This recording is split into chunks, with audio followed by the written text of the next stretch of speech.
Ahora sí. Qué linda la alabanza que nos cantó nuestro hermano Cristian. Nosotros pudimos haber coreado. Nos dice que la ley de Jehová es perfecta, que sus mandamientos son perfectos, que el temor de Jehová es perfecto. Nosotros tenemos un Dios perfecto, ¿verdad? En donde Él hace todo bueno, porque nuestro Dios también es justo y actúa de la mejor manera para nosotros, sus hijos. Pero no sé si ustedes se han dado cuenta en toda su vida, en la vida que ha pasado, que cada vez este mundo está siendo influenciado por lo malo. Y a lo que nosotros llamamos bueno, ellos lo llaman malo. Y a lo que para nosotros es malo y para lo que Dios es malo, ellos lo llaman bueno, ¿verdad? Y esto es así desde los comienzos. Porque si ustedes se van a Isaías, en el capítulo 5 conocemos los famosos ayes que él le dice sobre su pueblo. Y Isaías en esta profecía dice: ay de los que a lo malo dicen bueno y a lo bueno malo, y hacen de la luz tinieblas y de las tinieblas luz, que ponen lo amargo por lo dulce y lo dulce por amargo. Entonces nosotros vemos como cada vez este mundo va haciendo lo contrario. Va dejando lo dulce amargo y al final nos damos cuenta que se están desviando ¿de quién? De Dios. Se están desviando de la palabra de Dios. Los vemos en los tiempos de Isaías, los vemos en nuestro tiempo y también los vemos en el tiempo de Jesús. Porque lo que vamos a ver el día de hoy, vemos que la gente que tomó a Jesús quería hacer justicia, pero no la justicia de Dios, sino la justicia que ellos estimaban que era lo correcto. Pero estaban sumamente apartados de la palabra de Dios, que es la verdad. ¿Y por qué les digo esto? Porque acá va un tema de convicción. Hay un personaje muy popular que se llama Hiro Onoda. Él es conocido por alargar la Segunda Guerra Mundial. En el contexto, él era un militar japonés que en el año 1945 se le dio una orden de ir a la isla de Filipinas. Y por causa de la Segunda Guerra Mundial se le dio una orden. Él debía proteger esa isla de los invasores para que ellos no se adueñaran de esta. Pero él tenía él tenía una misión muy importante. ¿Qué le dijeron a él? Textualmente le dijeron que no debía rendirse bajo ninguna circunstancia o incluso él no debía suicidarse. Es decir, que él debía estar ahí sí o sí a causa de algo. ¿Y saben qué, hermano? Empezó en comienzo del año de 1945 esa guerra y para toda la humanidad terminó el mismo año, casi al final. Pero esta persona, con esa convicción que tenía, siguió en esa isla con 4 soldados más. Se apartó solo, sin saber que la guerra había terminado. Y mandaron unos folletos en helicóptero para decir: bajen, como están en una isla. Le dijeron: desciendan por favor que la guerra ha terminado. Y él no descendió, porque su convicción era vivir a causa de lo que se le había mandado. Él no creía a esos papeles, él decía que era falso. Después un soldado se apartó de él y se rindió, pero él no sabía. Se enfrentó con personas que iban a la isla, ocasionando y provocando la muerte de los 2 soldados que estaban con él. ¿Y saben, hermanos, cuánto tiempo él estuvo por su convicción? Casi 30 años. Él estuvo un poco más de 29 años ahí en la isla, con su convicción. Pero tuvo que ir alguien de un rango mayor a decirle: hey, nosotros nos rendimos. La guerra terminó hace bastante tiempo. Pero para él y su convicción estaba en defender la isla. Y eso es lo que yo te quiero inducir el día de hoy. Yo no quiero que ustedes se vayan sin meditar y entender cuánto nosotros soportaríamos a causa de nuestra razón de vivir, de nuestra convicción, que es ser hijo de Dios. Cuánto nosotros soportaríamos a causa de Dios. Vamos a leer el capítulo de Marcos, que es el capítulo 14, y hoy nos corresponde desde el versículo 55 hasta el 65. La palabra de Dios dice así, para que me sigan. Dice: y los principales sacerdotes y todo el concilio buscaban testimonio contra Jesús para entregarle a la muerte, pero no lo hallaban, porque muchos decían falso testimonio contra él, mas sus testimonios no concordaban. Entonces, levantándose unos, dieron falso testimonio contra él, diciendo: nosotros le hemos oído decir: yo derribaré este templo hecho a mano, y en 3 días edificaré otro hecho sin mano. Pero ni aun así concordaban en el testimonio. Entonces el sumo sacerdote, levantándose en medio, preguntó a Jesús, diciendo: ¿no respondes nada? ¿Qué testifican estos contra ti? Mas él callaba, y nada respondía. El sumo sacerdote le volvió a preguntar y le dijo: ¿eres tú el Cristo, el Hijo del bendito? Y Jesús le dijo: yo soy, y veréis al Hijo del Hombre sentado a la diestra del poder de Dios, y viniendo en las nubes del cielo. Entonces el sumo sacerdote rasgó su vestidura, dijo: ¿qué más necesidad tenemos de testigos? ¿Habéis oído la blasfemia? ¿Qué os parece? Y todos ellos le condenaron, declarándole ser digno de muerte. Y algunos comenzaron a escupirle y a cubrirle el rostro y a darle de puñetazos y a decirle: profetiza. Y los alguaciles le daban bofeteadas. Oremos. Padre, Señor, mi Dios, en esta hora estamos aquí reunidos, Señor, porque sabemos que tu presencia, Padre, está donde quiera que vayamos. Porque sabemos, Señor, que podemos tener esta comunión para aprender de ti, Señor, para poder ponerlo en práctica en nuestras vidas. Padre, Señor, te pido que el día de hoy tú hables a través de mí, Señor, todo lo que tú nos quieres enseñar, Padre, como tu cuerpo de Cristo. Ayúdanos, Padre, a entender el mensaje y que no quede solo en palabras, Señor, que no quede en una lección más, sino que esta lección pueda penetrar en nuestros corazones, Padre, y nosotros podamos pensar en ello, en nuestro actuar, en nuestro vivir y en nuestra condición, Señor, como hijos tuyos. Gracias por este tiempo y te pido tu dirección en el nombre de tu Hijo amado Jesús. Amén. A este título yo simplemente le puse soportando, porque vamos a ver cómo soportaba Jesús y nosotros poniéndonos en el lugar de Jesús, ¿cómo soportaríamos? O si pudiésemos soportar lo que Él soportó. Y en el para explicarle el contexto, como hemos visto, Jesús instauró la cena del Señor, ¿verdad?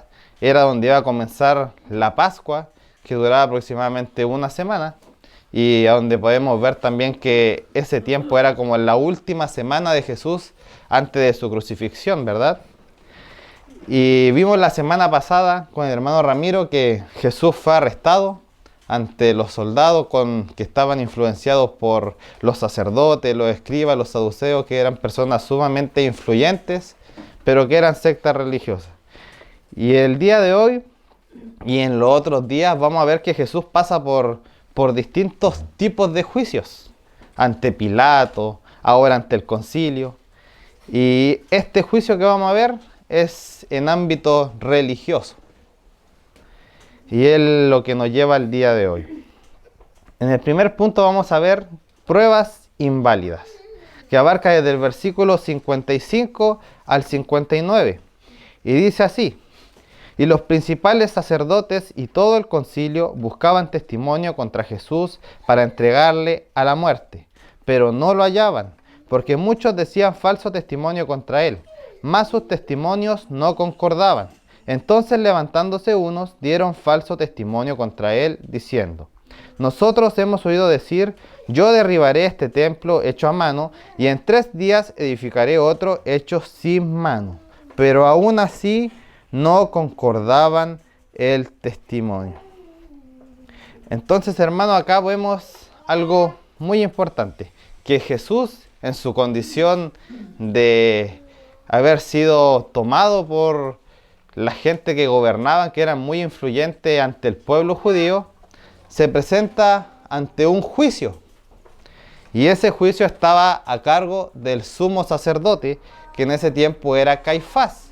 Pero en los libros paralelos nos dice que antes de ir a Caifás fue ante Anás, que era el suegro de Caifás. Y él era muy influyente porque antes había sido sumo sacerdote. Y después de ese acontecimiento llega donde Caifás a ser juzgado. ¿Y saben lo que me llamó la atención? Yo busqué la palabra concilio y vemos que acá su traducción nos habla del Sanedrín. ¿Qué era el Sanedrín? El Sanedrín era la alta corte, o por decirlo así, era la supremacía del pueblo judío. Es decir, eran los que tomaban las decisiones, de que decía, él tiene que morir, él tiene que irse preso, a él los vamos a exiliar. Ellos eran quienes tomaban las decisiones de su pueblo. Porque recordemos que el imperio que gobernaba era el imperio romano. El imperio romano estaba a cargo de todo, pero ellos también, de cierta manera, le daban su independencia para que pudieran tomar las decisiones o los juicios respecto al pueblo de ellos.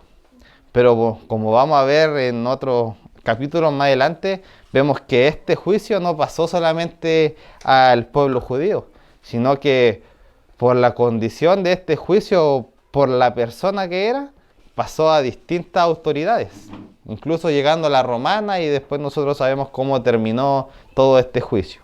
Pero lo que nos lleva el día de hoy es el Sanedrín.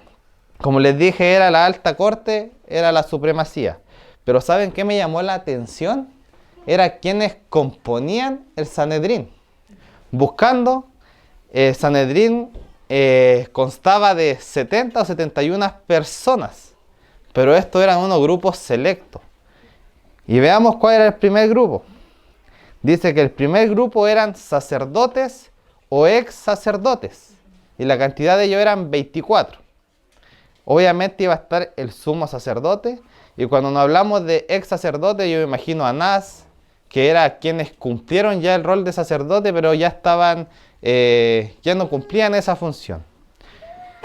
El otro grupo eran ancianos o líderes de familia o tribu, donde mayormente eran los saduceos, que eran influyentes, supermillonarios, y era un grupo que estaba tras los pasos de Jesús, ¿verdad? Incluso ellos se juntaron con los escribas a causa de Jesús, siendo que sus doctrinas eran sumamente diferentes. Y el otro grupo eran escribas o fariseos o personas de alto estudio, es decir, personas instruidas en la ley. Y si nos damos cuenta, estos tres grupos estuvieron durante todo el ministerio de Jesús, pero no para adorarle y tampoco para aprender de él, sino que ellos estuvieron siempre atrás para poder desacreditarlos. Y con su celo, su rabia ante ver a alguien que estaba por sobre de ellos, no solamente en su actuar, sino en su palabra, ellos estaban sumamente cegados y lo único que querían era poder atrapar a Jesús y derrocarle. Entonces, ¿se imaginan ustedes? Imagínense ustedes buscar un proyecto, hacer algo donde ven que le está yendo bien y siempre van a aparecer personas que quieren bajarlo. ¿Por qué? Por el egoísmo, por la envidia, por el pecado que hay en ellos y la maldad. Y yo le pregunto a ustedes y me pregunto a mí, ¿nosotros soportaríamos ser juzgados por las personas que siempre nos quisieron ver caer? ¿Cómo sería para ustedes? Sería súper raro, ¿verdad? Como que ellos siempre quisieron que yo no saliera a flote y ahora están por sobre mí para juzgarme. Jesús lo soportó y Él lo hizo por algo, que es lo que lo vamos a ver más adelante. Pero eso no es todo, porque después de que estas personas estuvieran sobre Jesús para poder juzgarle, nos dice la palabra de Dios que todo el concilio buscaba testimonio contra Jesús. Y a través de eso podemos ver que hubieron muchos testigos que dieron falso testimonio. Entonces estas personas influyentes buscaban, yo me imagino que buscaban a personas y decían, ¿saben qué? Tenemos a Jesús preso, necesitamos que puedan hablar, testificar contra él para poder lograr nuestro objetivo, porque queremos matarlo, ya no soportamos más. Ellos tenían rabia y celo. ¿Y qué pasó con estos testigos? Daban falso testimonio, que es lo que vamos a ver. Y estos testimonios eran para enjuiciar a Jesús por algo que se le decía que él había hecho mal, que él había faltado a la ley. Nosotros sabemos que no fue así, pero en el contexto de ellos pensaban que sí, porque para ellos todavía no llegaba el Mesías, ¿verdad? Y acá hay algo muy importante que es la ley de Dios. Porque recordemos que el pueblo judío estaba ligado al Pentateuco, a la ley de Dios, ¿verdad? Y en un juicio, para poder capturar o condenar a alguien, había un factor muy influyente. Y ese factor era que permitía tomar por juicio a la persona. En Deuteronomio 19, si me pueden acompañar, acá nos habla sobre la ley sobre el testimonio. Es decir, que estos eran los testigos que presentaban el testimonio. Y para que un juicio se pudiera llevar a cabo, necesitaba este factor fundamental. ¿Y qué nos dice? En el versículo 15 y siguiente, dice el 15 así: no se tomará en cuenta a un solo testigo contra ninguno en cualquier delito ni en cualquier pecado, en relación con cualquier ofensa cometida. Ojo acá, dice, solo por el testimonio de 2 o 3 testigos se mantendrá la acusación. Es decir, que debía haber más de un testigo para poder condenar a alguien. Por lo menos debían ser 2. Y en los siguientes pasajes dicen que el testimonio de ellos debía concordar. Si había algo que no calzara, hasta ahí llegaba el juicio, no se podía condenar, porque ellos estaban hablando mentira sobre el acusado. ¿Y qué pasaba después de eso? En los otros pasajes vemos que dice que por esa consecuencia los acusadores pasaban a ser acusados, y por ende, si el que era acusado no tenía ningún mal, debía ser absuelto. Pero ¿saben qué? Eso no fue así, porque Jesús siguió en la condición de reo, por decirlo. Ahora pónganse ustedes a pensar, nosotros en esa condición, yo, Javier, tú, Carla, Cristian, sabes que ya tienes a una gente que siempre te vio caer por sobre ti para condenarte. Ahora, si tú ves que hay personas que están hablando falso testimonio de ti, cosas que tú no hiciste, tú eres inocente, ¿soportarías? ¿Cómo reaccionarías? Yo me imagino en un juicio desesperado. No, yo no soportaría, me voy, tiro la mesa y todo. Pero Jesús no fue así. Jesús soportó, pero Él soportó por algo. Por algo soportó Jesús. Y esto no es todo, porque vemos que habían testimonios, pero como no concordaban, seguían llamando a más personas para ver si alguno calzaba y podían al fin capturar a Jesús. Nos dice en el siguiente pasaje que se levantaron 2 nuevos testigos y ellos dijeron que Jesús había dicho: yo derribaré este templo hecho a mano y en 3 días edificaré otro sin mano. Nosotros entendemos ahora que Jesús no hablaba del templo físico, ¿verdad? Nosotros entendemos que Él hablaba de su propio cuerpo. Pero en el contexto de ellos, vemos que en el capítulo de Juan está el paralelo de esto que pasó. En el 2:19 dice que Jesús, primero que todo, dijo: destruid este templo y en 3 días lo levantaré. Lo que dijo Jesús es: destruyan ustedes este templo y yo en 3 días lo derribaré. Él no dijo: yo voy a destruir este templo y lo voy a derribar. No. Él les dijo: ustedes destruyanlo y yo lo voy a levantar en 3 días sin mano. Y si nos ponemos a pensar más adelante, en el Juan 2:19, de donde nos relata esta historia, dicen que ellos, cuando Jesús dijo eso, ¿quién es él? 46 años se demoraron en construir este templo y él en 3 días lo va a levantar. Para nosotros obviamente igual es imposible que una persona levante un templo. Yo ayer fui a compartir y hice una zanja en 1 hora y quedé derrotado. Me imagino hacer un templo en 3 días, es imposible. Y después de esto, vemos que los testimonios no concordaban. Acá vemos la maldad de las personas que, a como dé lugar, tomaban las palabras que Jesús dijo en todo su ministerio. Si se ponen a pensar estas palabras, nos devolvimos a Juan 2:9, de decir que fue hace bastante tiempo. Y ellos se acordaban, ellos retenían lo que Jesús les enseñaba, pero no lo retenían para aprender ni para ser mejores personas, sino que lo retenían solamente para conseguir lo que ellos querían, que era desacreditar el ministerio de Jesús y eliminarlo de la faz de la tierra.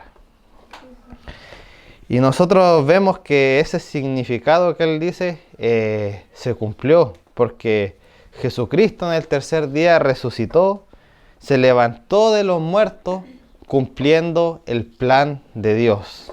Jesucristo siempre soportó, ¿para qué? Para cumplir el plan de Dios. Y el plan de Dios es que tú y yo estemos aquí aprendiendo de Él, porque por medio del sacrificio de Jesucristo nos hizo hijos de Dios. Por medio de la sangre derramada, somos hechos hijos de Dios. Y nosotros estamos en la condición de hijos de Dios. Jesús también es hijo de Dios. Y nosotros debemos actuar como hijos de Dios. Y nuestro mayor ejemplo es Jesús, ¿verdad? Y hasta el momento nos debe costar ser como Jesús, porque yo ya no hubiera aguantado tanto. Carnalmente aparece nuestro viejo hombre y no nos permite aguantar tanto, ¿verdad? Pero sigamos. Veamos ahora el actuar del Sanedrín. Ellos, como estudiosos, siempre debieron estar actuando conforme a la ley, a la palabra de Dios. Pero vemos que ellos se desviaron. Ellos perdieron el foco de Dios y se concentraron en el foco de ellos, en sus deseos carnal, en sus deseos pecaminosos. Estaban fuera de lo que Dios quería, siendo que ellos eran los más estudiosos. Sepulcros blanqueados, dice la palabra de Dios. Nunca entendieron. Y ante su corazón endurecido por querer conseguir la muerte de Jesús, buscaron hasta lo más santo. ¿Se imaginan? Ellos citaron el templo de Dios. ¿Por qué digo que ellos es una cosa de la más santo de ellos? ¿Por qué? Porque recordemos que para ellos el templo de Dios estaba el arca del pacto. En el templo de Dios ellos entregaban sacrificio por medio del sacerdote para encubrir su pecado. De hecho, en el mismo templo de Dios estaba la presencia de Dios. Y ni aún así pudieron hacer hablar a Jesús, porque ¿cómo fue la condición de Jesús? Él siempre estuvo ahí atento, escuchando lo que él decía.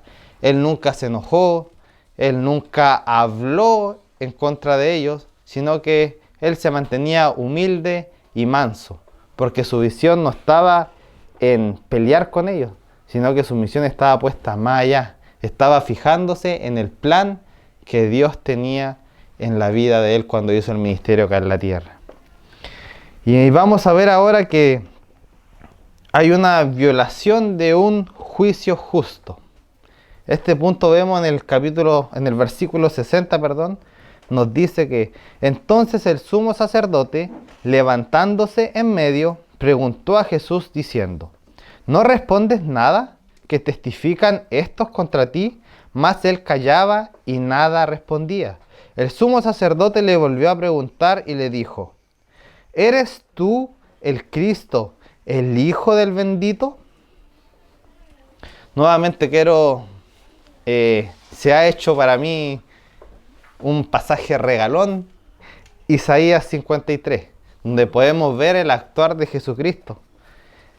Ahí dice Isaías 53, versículo 7, angustiado él y afligido, no abrió su boca.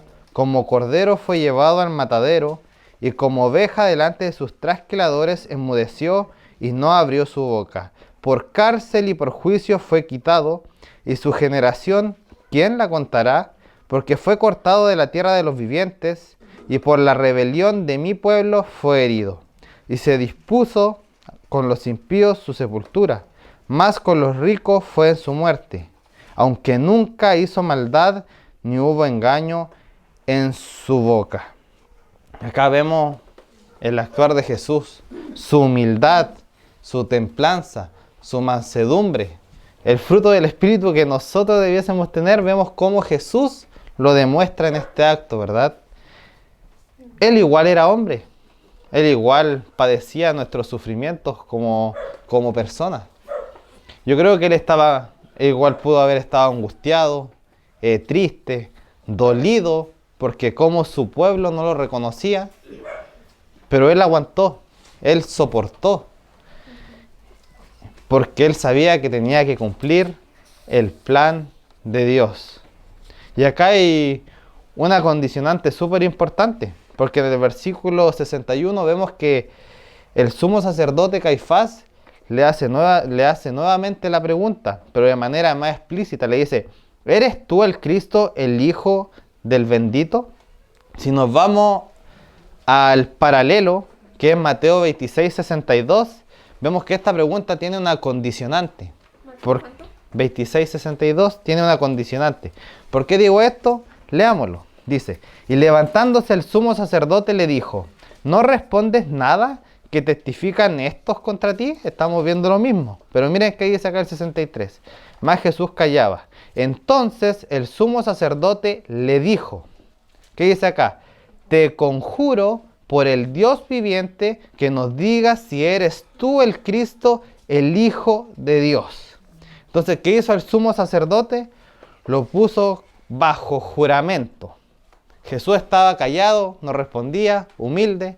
Yo creo que esa necesidad de querer acabar con él, ver cómo Jesús no mostraba rabia, no le respondía nada, él le dijo: no me queda más opción, te pongo bajo juramento. Es decir que sí o sí tienes que responder lo que yo te digo.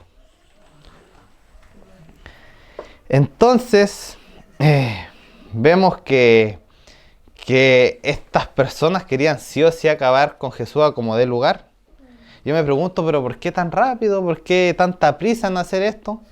Y todo tiene un porqué. Recordemos que ellos estaban en la fiesta judía y como tradición, el último día, ellos tenían la potestad de libertar a alguien o hacer con alguien lo que quisieran. Y recordemos que se presentó a Barrabás y a Jesús. A Barrabás lo liberaron y ante todo un pueblo, me imagino que más grande que el monstruo de Viña del Mar que le dicen, la voz gritando: ¿qué quieren que haga con Jesús? Que dijeron: muerte, crucifíquenlo. Pero ¿por qué hicieron esto las personas? Porque obviamente sabemos que en el ministerio había personas que sí creían en Jesús, pero como vimos la semana pasada, esas personas fueron dispersas y los pocos que lo seguían estaban mezclándose con ellos para verle de lejos, como fue el caso de Pedro, ¿verdad? Pero todas estas personas que fueron influenciadas por las personas que gobernaban, los sacerdotes, los fariseos, escribas, saduceos, influenciaron para que buscaran la condenación y muerte de Jesús. Por eso era la prisa, porque vemos que también lo tomaron súper rápido de Jesús en el monte que estaba con sus discípulos, ¿verdad? Entonces, vemos acá la condición de que no le daba más opción a Jesús de responder ante la pregunta. Y en este punto y final yo le puse: lo justo es injusto y los injustos justo. Porque Jesús responde en el 62. Jesús le dijo: yo soy, y veréis al Hijo del Hombre sentado a la diestra del poder de Dios y viniendo en las nubes del cielo. A Jesús no le quedó más opción que responder, y nuestro Dios no es un Dios falso, es un Dios verdadero. Él no se equivoca, es soberano, y lo que sale de su boca es verdad. Y nosotros lo entendemos porque hemos creído en Jesucristo y sabemos que Él es Dios. Pero ellos no entendieron. Acá Jesús cita a Daniel capítulo 7, desde el 13 al 14, en donde se le da toda su gloria, toda su potestad y todo su gobierno, que es después de la segunda venida y antes de la restauración del pueblo de Israel. Jesús acá entendía que ese pueblo no había entendido, no había creído en Él. Entonces, nos vamos a volver a ver, pero cuando yo tenga poder, cuando yo esté gobernando y venga sobre las nubes del cielo, ahí me vas a ver, porque tú no creíste que yo era el Hijo de Dios. Tú no creíste que yo era el que venía a restaurar la relación del hombre con Dios, que se había quebrantado por el pecado que cometió Adán y se traspasó a todas las generaciones. ¿Verdad? Entonces, ¿cuál fue la consecuencia o cuál fue la reacción del sumo sacerdote? Porque para él era una persona más nomás. Él no era Dios y él quería acabar. Vemos en el versículo 63 que dice: entonces el sumo sacerdote, rasgando su vestidura, dijo: ¿qué más necesidad tenemos de testigos? ¿Habéis oído la blasfemia? ¿Qué os parece? Y todos ellos le condenaron, declarándole ser digno de muerte. 65. Y algunos comenzaron a escupirle y a cubrirle el rostro y a darle de puñetazos y a decirle: profetiza. Y los alguaciles le daban bofeteadas. Acá vemos cómo un juicio que debía terminar con justicia terminó con todo lo contrario, con injusticia, a causa de las personas que habían perdido el foco de Dios, el foco de la ley, queriendo cumplir la justicia según lo que ellos creían y bajo su autoridad que le había sido dada, ¿verdad? Lo primero que se presenta acá es lo contrario de la justicia, y vemos en el versículo 63 que el sacerdote rasgó sus vestiduras. Esta era una tradición que estaba establecida en el Pentateuco, en la ley, pero estos tenían ciertas restricciones. ¿Por qué digo esto? Porque el sumo sacerdote por ningún motivo podía rasgar sus vestiduras. Él tenía prohibido rasgar sus vestiduras, porque su vestidura representaba la pureza, la perfección de Dios. Entonces, al rasgar sus vestiduras, podíamos ver que se estaba profanando a Dios. Vemos que otras personas sí podían rasgar sus vestiduras, que representaba algo como indignación, en otros casos representaba la pena, pero el sumo sacerdote no podía hacer esto. Y él sí lo hizo, evidentemente evidenciando la indignación de lo que había dicho Jesús, la blasfemia que había dicho. Entonces, por ahí ya vemos que hay algo que no concordaba. Segundo, ante la falta de testigos, el sumo sacerdote tuvo que tomarse de las palabras de Jesús para poder declararlo culpable. Yo me pongo a pensar en nuestra justicia. ¿Ustedes ven que alguien sea declarado culpable por mis propios dichos, sin testigos? No, es que tú dijiste esto, entonces esto me da a entender que tú eres culpable, y en ningún juicio se ha visto eso. Siempre hay testigos. Y quizás sí se ve, pero en una condición específica, que es cuando alguien confiesa su delito, ¿verdad? Y lo cual vemos que este no es el caso. Por lo tanto, tampoco me cuadra que por las palabras de Jesús lo hayan crucificado. No hay. Acá vemos que este juicio estaba mal. Todas las cosas que no se debían hacer se hicieron. Tercero, la corriente de la injusticia ante el poder del mundo. Vemos que acá todas las personas estaban influenciadas, pero de una manera tremenda. Vemos que le pegaron, lo escupieron. Cuando escupían a alguien era algo súper indigno, es como desprecio, como que tú no eres nada.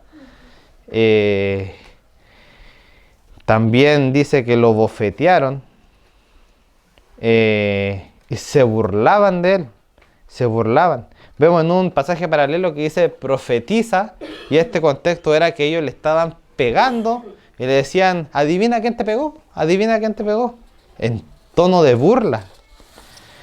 Y ahora yo me pregunto, y ustedes imagínense en esa condición. UCB Punta Mira, hermano tanto, hermana tanto, Javier, ¿tú soportarías todo lo que Jesús soportó? Sumamente difícil, ¿verdad? Y no quiero que se vayan sin entender esto, porque Jesús soportó todo a causa del plan de Dios. Jesús soportó todo para que tú estés acá, para que yo esté acá. Jesús soportó todo para que nosotros tuviéramos vida eterna, para que fuéramos salvos y fuéramos hechos hijos de Dios. Él nos dio la oportunidad de ser hijos de Dios, soportando toda esta calamidad, todos estos sufrimientos, todos estos engaños.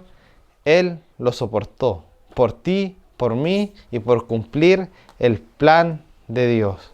Ahora yo te pregunto y me pregunto, ¿nosotros estamos dispuestos a soportar toda la injusticia, todo lo malo que se nos venga a causa de Dios?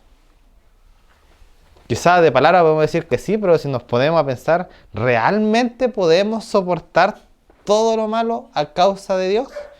Tenemos un ejemplo acá. Nosotros que nos llamamos cristianos, seguidores de Cristo, tenemos que seguir a Cristo, andar como Él anduvo.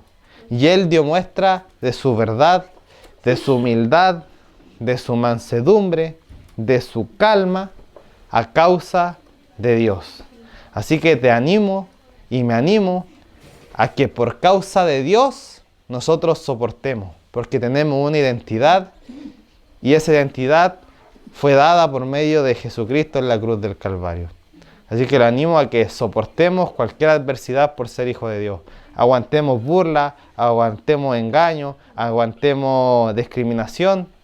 Todo esto porque nosotros somos hijos de Dios y nuestros ojos no están puestos en este mundo, sino que nosotros esperamos que Jesucristo venga y estar con Él, con Dios, adorándole eternamente.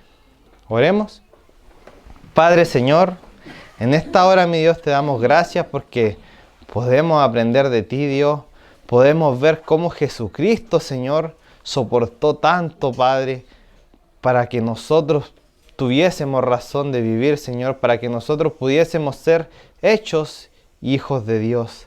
Ayúdanos, Padre, Señor, a ser seguidores de Jesucristo, a actuar como Él actuó, con calma, con confianza en ti, Señor, confiando en que el propósito que tú tenías era mayor, Señor, ante cualquier padecimiento, Señor, de este mundo. Gracias porque por medio de Él nosotros somos hijos tuyos, Señor, y anímanos, desafíanos a soportar todo lo que venga, sea bueno o malo, a causa de ti, Señor. Porque nosotros esperamos en ti y sabemos que estaremos eternamente adorándote a ti, Señor, y todos estos padecimientos que vengan van a ser momentáneos. Pero a causa de ti, Señor, todo lo vale, Señor, y ayúdanos, Señor, a nosotros como personas poder aguantar. En Cristo Jesús, amén.